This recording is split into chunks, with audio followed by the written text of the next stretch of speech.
মাশাআল্লাহ, মাশাআল্লাহ। দেখেন ভাই, কত সুন্দর একটা দৃশ্য। পাকিস্তানের প্রত্যেকটা ক্রিকেটার ইসলামটাকে কতটা ভালোবাসে দেখেন। কত সুন্দর থেকে খেলাধুলার পাশাপাশি প্রত্যেকটা ক্রিকেটার ইসলামটাকে কতটা ভালোবাসে দেখেন। সবাই একসাথে মাঠের মধ্যে নামাজ আদায় করে নিল। কত না সুন্দর লাগে।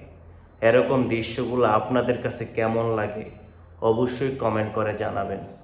পাকিস্তানের প্রত্যেকটা ক্রিকেটারকে আমার কাছে অনেক অনেক ভালো লাগে। এই জন্য পাকিস্তানের প্রত্যেকটা ক্রিকেটার খেলাধুলার পাশাপাশি ইসলামটাকে অনেক অনেক বেশি ভালোবাসে। দেখেন প্রত্যেকটা ক্রিকেটার ইসলামটাকে কতটা ভালোবাসে। মোহাম্মদ রেজওয়ান ভাই, বাবর আজম ভাই ইসলামটাকে অনেক অনেক বেশি ভালোবাসে। দেখেন কত সুন্দর সবাই একসাথে নামাজ আদায় করে নিল। মাশাআল্লাহ।